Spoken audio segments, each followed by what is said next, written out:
Bienvenidos a una nueva entrega de Letras Perdidas, en concreto la del mes de febrero.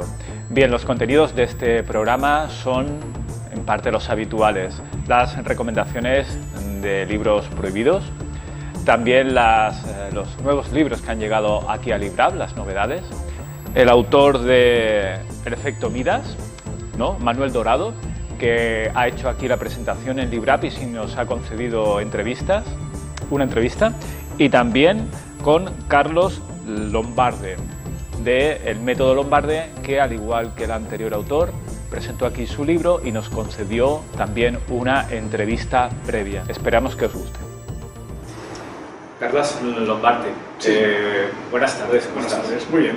Gracias por concedernos esta entrevista. Un placer. A Letras Perdidas. Bueno, tenemos aquí tu libro, Método Lombarde para hablar en público. Correcto. ¿Sabemos hablar en público? Seguramente es una de las asignaturas pendientes más grandes que tenemos, es el tema de hablar en público.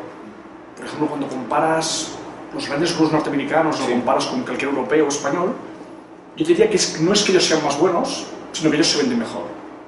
Es decir, todos tenemos muy claro grandes discursos tanto políticos como de Steve Jobs, grandes presentaciones, y al final la gente dice, aquí no tenemos este perfil de gente y probablemente tenemos gente igual de brillante, igual de buena, probablemente técnicamente mejor, pero que les falta una cosa, que es la falta y la costumbre de hablar en público. Que probablemente es una cosa que venga, yo creo, de educación, sobre todo si aquí estamos muy acostumbrados a que los exámenes son escritos, hay que vomitarlo todo bien escrito, no sé qué. Y ahí tienen más costumbre trabajar el tema de la exposición oral, la presentación en público, hacer las cosas orales. Y al final es un tema educativo que nos han enseñado mucho a escribir, tenemos una gran obsesión por escribir bien, sin faltas, hacerlo bien, pero nos cuesta mucho la parte de expresarnos en público. Ahora que has dicho esto, en Estados Unidos, desde niños, tienen que hacer exposiciones públicas de sus trabajos, por ejemplo, trabajos científicos en el colegio, y ya indirectamente ya van aprendiendo a hacer una exposición pública.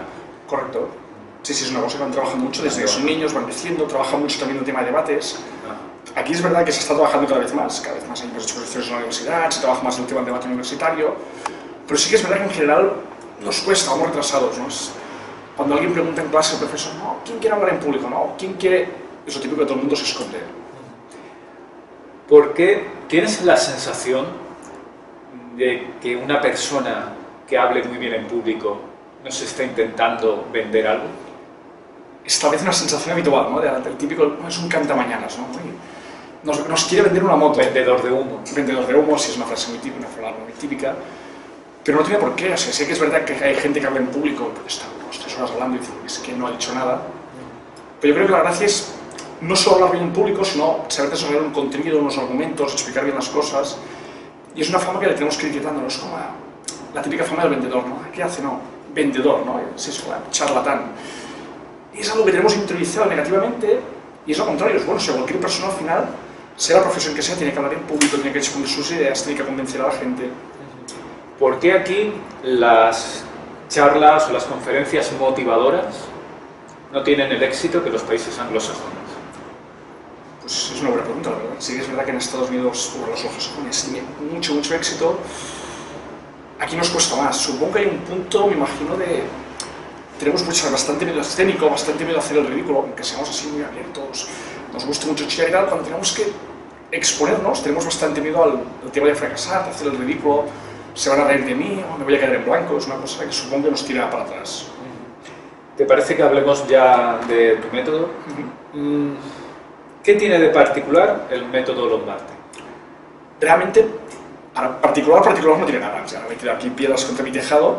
Lo que he hecho un poco es, todo lo que he ido conociendo y he ido aprendiendo a lo largo de los años de hablar en público, lo que he hecho es recopilarlo en un libro que fuese un lenguaje fácil, o sea, la idea no es mira, yo soy profesional de la oratoria y quiero subir de nivel, no, es una cosa de la gente que dice, ostras, tengo que hacer una presentación, tengo que hacer un discurso por una boda, me ha tocado, y darles herramientas, darles un poco de conocimiento para que puedan desarrollarse y salir bien para adelante. Lo que hacemos, un poco la idea del libro es, tiene una primera parte que es un poco de historia, donde viene la oratoria, los orígenes y todo, y a partir de aquí vamos avanzando, explicando los diferentes pasos, las diferentes formas que va el discurso, y una de las gracias que tiene el libro, una de las cosas que es interesante, es que al final de cada capítulo he incluido dos cosas. Por un lado, una sección que se llama piensa en ello. Son como dos consejos al final del capítulo, dos reflexiones para que pienses, para que practiques. y al final de cada capítulo hay una o dos personas nuevamente que exponen un poco su experiencia de hablar en público. O sea, aparte de lo que yo puedo explicar o lo que yo puedo desarrollar, hay diferentes personas que profesionalmente hablan en público, se dedican a ello, o gente de diferentes sectores, que explican cómo para ellos hablar en público es importante para su desarrollo personal o profesional. Las personas, estamos en una librería, estamos hablando de literatura. Las personas que escriben, luego su comunicación, digamos, verbal, ¿tiene carencias? Hay de todo, pero sí que es verdad que la gente que escribe, sobre todo si son escritores profesionales de novela y tal, están muy acostumbrados al tema escrito, las palabras y todo, y a veces, ya digo, hay de todo, hay gente que obviamente que lo hace muy bien, a veces sí que es verdad que les cuesta tal vez más, ¿no? El tema de expresarse en público. Supongo que están muy acostumbrados también a su mundo, a las letras, que es un mundo totalmente diferente.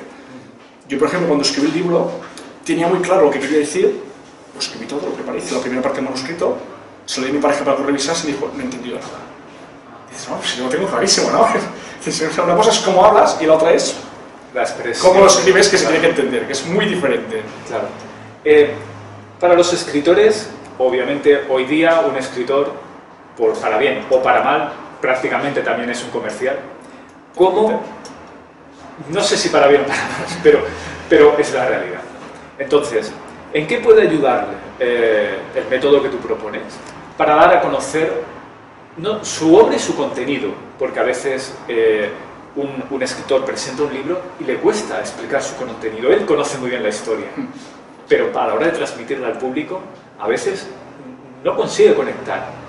¿Qué le puedes ofrecer?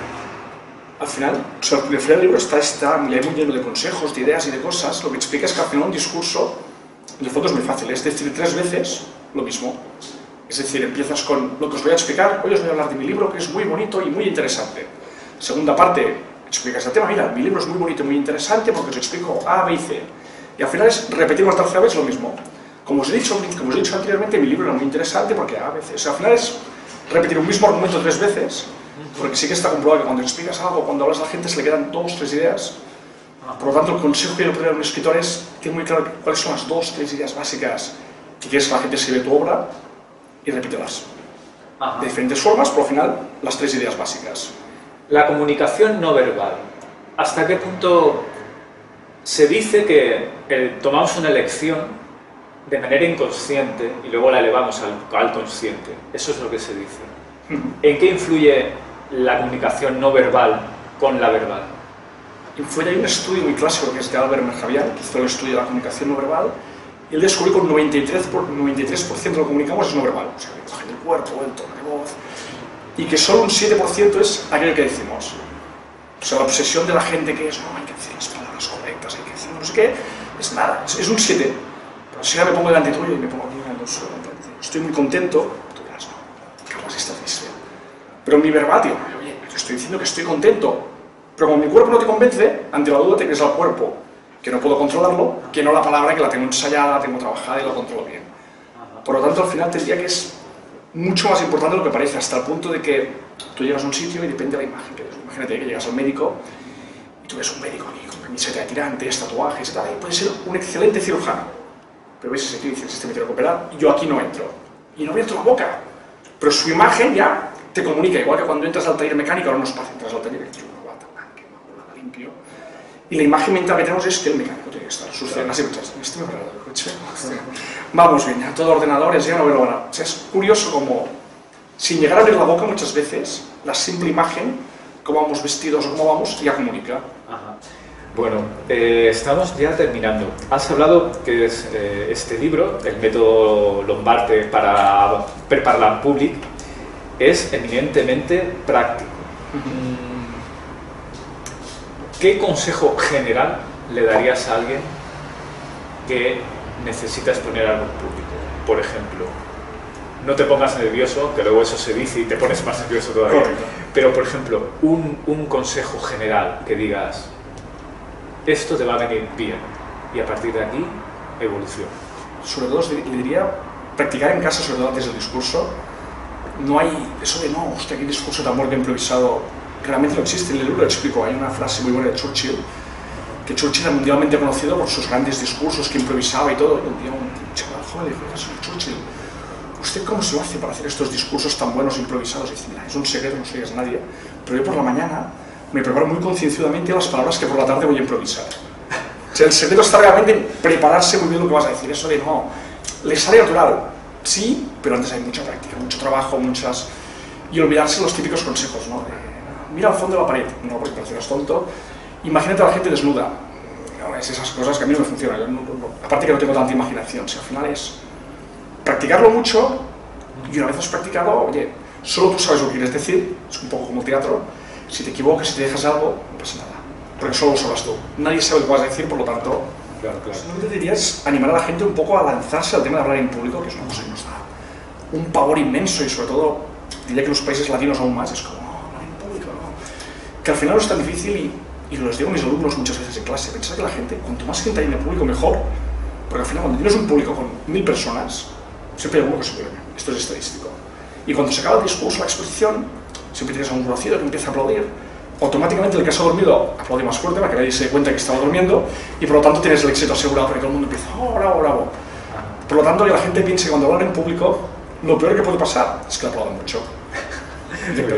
Gracias, Carlos. Muchas gracias.